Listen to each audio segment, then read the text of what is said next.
Oi, pessoal! Vai iniciar mais uma aula nossa de hoje. Hoje nós vamos falar sobre a acidez e o pH dos alimentos, tá? Dentro da área da bromatologia, a gente sabe que a análise dos alimentos envolve vários setores, várias questões, além da sua estrutura física, estrutura química. Também está envolvida a questão do paladar e envolvendo a questão do paladar, a gente tem diretamente ligado, a acidez dos alimentos também. Então, definição de pH. pH é inversamente proporcional à atividade de íons de hidrogênio. A atividade é o teor de íons de hidrogênio efetivamente dissociados. Porém, em soluções diluídas, como são os alimentos, pode-se considerar a atividade igual à concentração de hidrogênio. Portanto, a definição de pH é hidrogênio, log hidrogênio, que é igual mais pH, que é igual log menos hidrogênio. A importância do pH para os alimentos. A medida do pH é importante para seguir as seguintes determinações. Primeiro, deterioração de alimentos com crescimento de micro-organismos, atividade das enzimas, texturas de geleias e gelatinas, retenção de sabor, odor dos produtos e frutas, estabilidade de corantes artificiais em produtos de frutas, verificação do estado de maturação das frutas e escolha da embalagem. Então, a importância do pH, ela vai desde a conservação do alimento, a sua estrutura conformacional, o sabor desse alimento e qual tipo de embalagem que pode ser colocado esse alimento, uma vez que o pH está diretamente ligado também a isso, dependendo do pH do alimento, o tipo de embalagem que ele for colocado vai causar uma deterioração desnecessária a esse alimento, ok? Então, como que é feito a análise desse pH? Como que é utilizado? Qual o procedimento utilizado? É utilizado um pHmetro, que é o nome do aparelho utilizado. É um equipamento utilizado para a medida do pH em alimentos. É constituído de 2 eletrodos, um de referência e um de medida, e um galvanômetro ligado a uma escala de unidades do pH. Essa escala é geralmente entre o pH de 1 e 14. A metodologia que é utilizada para se fazer essa análise. Vai se ligar o pHmetro e esperar ele aquecer, verificar os níveis de eletrólitos dentro dos eletrodos, calibrar o pHmetro com tampões 4 e 7 para soluções ácidas ou 7 e 10 para soluções básicas. Acertar as temperaturas. Usar água destilada para lavar o eletrodo. Antes de fazer qualquer medida e secar. Então, a gente vai passar a primeira água destilada, vai lavar os eletrodos. Depois feito isso, a gente vai secar os eletrodos para depois se iniciar a análise. Sexto, a gente vai determinar o pH da amostra fazendo a leitura com a precisão de até 0,01 unidades de pH. Como todo procedimento que vai se realizar de análise com aparelhos automáticos e semiautomáticos, como eu já falei para vocês, é preciso se fazer uma tara desse aparelho, é preciso zerar esse aparelho, é preciso fazer um nível de absorbância, é preciso passar um branco. Então, no caso do pHmetro, a gente vai determinar esse nível fazendo a leitura de precisão de até 0,01 de unidade de pH. Soluções tampão. São soluções de ácidos fracos e sais que não sofrem alterações na concentração hidrogênica quando adicionado ao ácido ou base. Determinações do pH em diferentes tipos de alimento. Leitura direta em produtos líquidos como xaropes, sucos, vinhos e bebidas em gerais que são claros e não contêm gás. 2. Bebidas com gás carbônico, como refrigerantes, devem ser submetidos à agitação mecânica ou a vácuo antes de se tornar a medida do pH, pois o oxigênio pode causar ácido carbônico e abaixar o pH. Bebidas com polpas em suspensão devem ser agitadas para misturar a polpa, decantada e medir o pH imediatamente, antes de a polpa se separar novamente. Ou utilizar um agitador magnético para conseguir um resultado homogêneo, já que a polpa e o líquido podem ter pHs diferentes.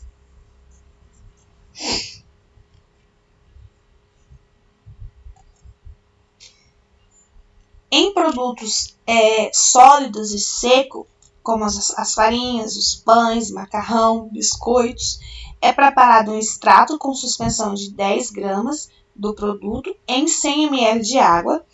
Torna-se o pH do líquido sobrenadante após a decantação, né?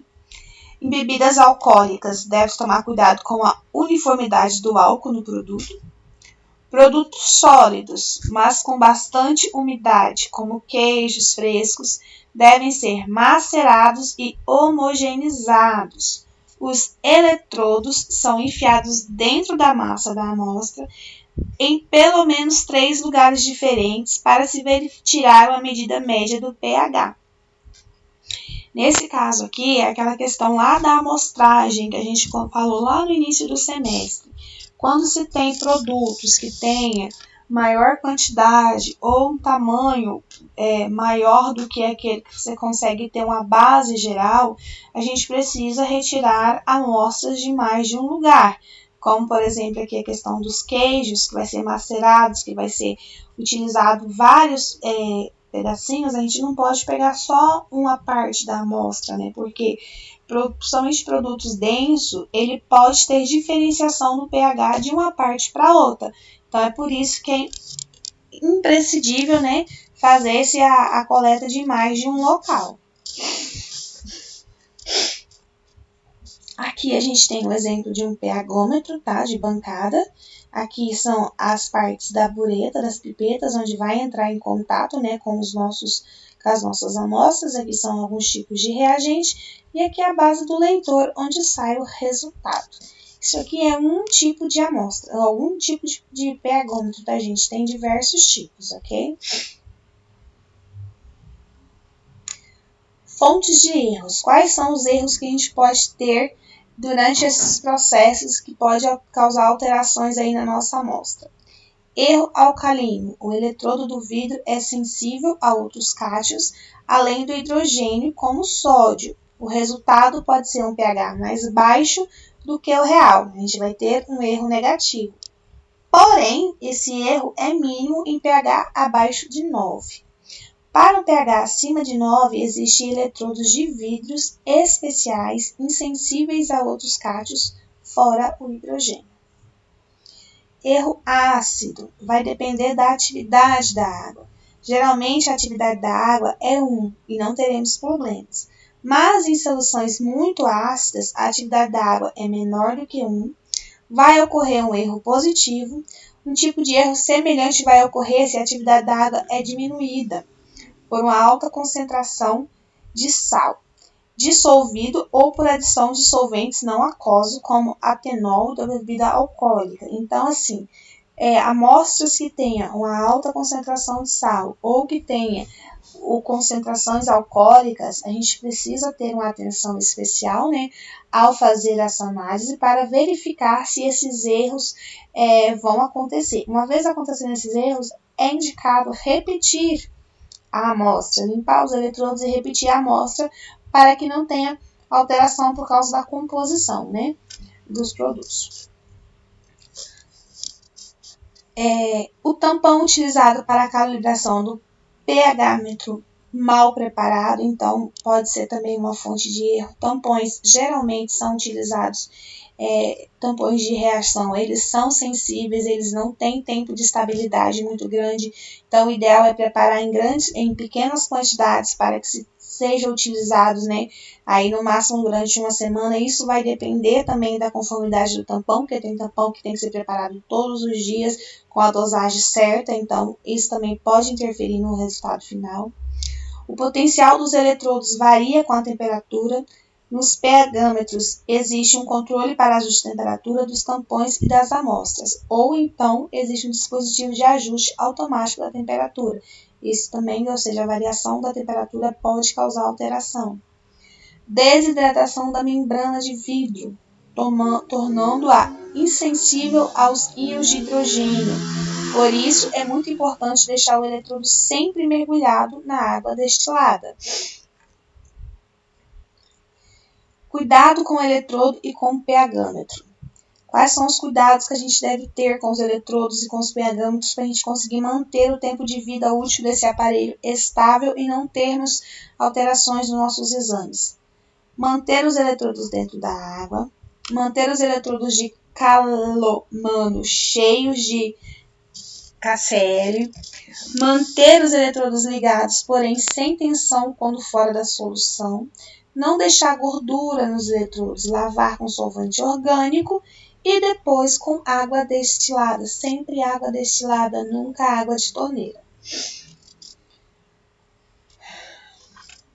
Acidez em alimentos. Quais são as importâncias dos acidez em alimentos? Os ácidos orgânicos que são presentes em alimentos, eles influem diretamente no sabor, no odor, na cor, na estabilidade e na manutenção da qualidade desse alimento.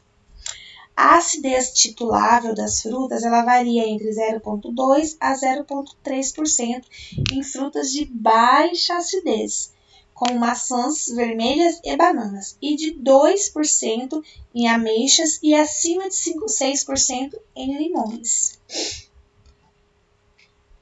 O ácido cítrico, ele pode constituir cerca de 60% dos sólidos solúveis totais no limão.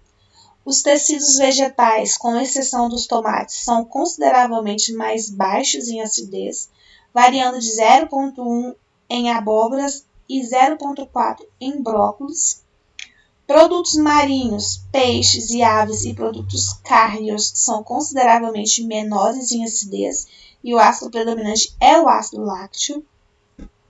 E a acidez total em relação ao conteúdo de açúcar é útil na determinação da maturação da fruta. Eu já falei isso para vocês antes, que a questão da quantidade de açúcar e da acidez da fruta, ela também é determinante para a estabilidade e para o tempo de deterioração desse produto, né? Então, o auxílio, né, do valor de acidez de referência dessas frutas servem também para se determinar a forma de conservação das mesmas, tá? Aplicação. Como que é aplicado, né? Por que é utilizado essas análises desses pHs e para que servem, em quais pontos são utilizados? Então, a gente vai ter a aplicação do valor nutritivo, que ela vai auxiliar na manutenção do balanceamento ácido-base no organismo. Então, pacientes que têm deficiência de manter, né, o balanceamento ácido-base no organismo através da determinação dos pHs que a gente vai conseguir, o nutricionista vai conseguir determinar quais são os tipos de alimento que esse paciente pode consumir, né, quais são os tipos de alimentos que esse paciente não deve consumir também. Indicação da pureza e qualidade dos produtos fermentados como vinhos. Produtos fermentados, geralmente quando se tem algum tipo de contaminação ou algum tipo de alteração, consequentemente o pH também vai se ter uma alteração considerável. Então, a análise do pH também serve para isso, para saber se esse produto está puro ou está contaminado. Indicação de deterioração por bactérias com produção de ácidos. Então, produtos que eles são básicos, né? Quando começa a fazer formação de pH ácido, pode ser considerado uma contaminação por algum tipo de bactéria, né? Pode ser resultado de uma contaminação por algum tipo de bactéria. Indicação de deterioração de óleos e gorduras pelas presenças de ácidos graxos livres provenientes dos hidrólises glicíridos. Lembra que eu falei para vocês na aula sobre os ácidos graxos, que a deterioração deles pode ter efeito também no pH. Então, tipo, ácidos graxos e óleos com pH alterado,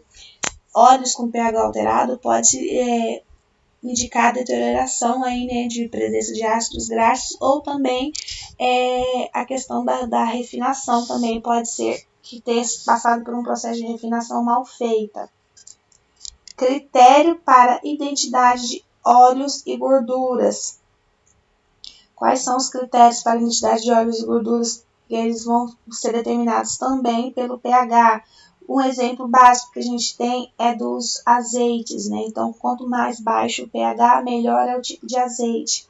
Estabilidade de alimentos, deterioração. Produtos mais ácidos são naturalmente mais estáveis quanto à deterioração. Então, quanto mais básico for o produto, menor é o tempo de vida do mesmo. Tipos de acidez são compostos naturais de alimentos, formados durante a fermentação ou tipo de processamento, adicionados durante o processamento, resultado de deterioração do alimento.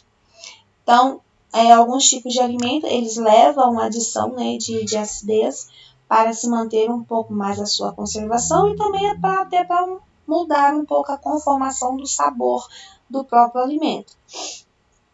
Tipos de ácidos naturais em alimentos. Os principais ácidos orgânicos que são encontrados em alimentos são os cítricos, os málicos, os oxálicos, os succínicos e os tartáricos. Existem alguns outros menos conhecidos, mas que também têm igual importância, que são os isocítricos, os fumáricos, os oxaláticos e cetoglutárico. O ácido cítrico ele é o principal constituinte de várias frutas, como o limão, a laranja, o figo, o pêssego, a pera, o abacaxi, o morango, o tomate. E o ácido málico é o predominante em maçãs, alface, brócolis e espinafre. O ácido tartárico ele foi encontrado somente em uvas e no tamarindo. A proporção relativa de ácidos orgânicos presente em frutas e vegetais varia com o grau de maturação e o grau de crescimento do mesmo. Então, a fruta que tem um pH meio ácido, quando ela está se formando, ela pode se tornar mais ácida quando madura, né? Por exemplo, os ácidos malignos predominantes na uva verde, ele diminui a concentração na uva madura, enquanto o conteúdo do ácido tártaro aumenta inicialmente com o ácido livre e mais tarde com o tártaro de ácido potássio. Quais são os métodos utilizados para se fazer as análises, né? Os materiais, a gente vai precisar de uma proveta de 50 ml, um frasco de Erlenmeyer de 125, uma bureta de 25, balança analítica, espátula metálica, pipetas volumétricas de 1 e de 10 ml. A gente vai precisar de reações de solução de fenolftaleína, solução de hidróxido de sódio de 0,1 molar e 0,01 molar. Procedimento de pese de 1 a 5 gramas ou pipete de 1 a 10 ml. Transfira para um frasco de Erlenmeyer 125 com auxílio de 50 ml de água. Adicione de 2 a 4 gotas de solução de fenolftaleína e titule com solução de hidróxido de sódio de 0,1 a 0,01 molar até a coloração rósea. Nota: no caso de amostras coloridas ou turvas para determinação de um ponto de viragem, utilize o método de potenciômetro. O cálculo vai ser o valor x vezes o valor de F vezes 100 para P, que é o potencial, vezes X, dividido pelo potencial vezes X. A acidez em solução molar, onde volume vezes molar. Aqui a gente tem V, que é igual o número de ml da solução de hidróxido, né, que é 0,1 a 0,0 molar gasta de titulação, e F é o fator da solução de hidróxido de sódio, que é 0,1 ou 0,01 molar. E o P é o número de gotas da amostra utilizada na titulação e o C é a correção da solução.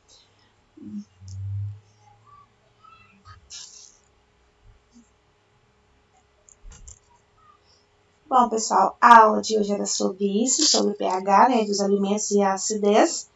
Por hoje é só e até a próxima aula.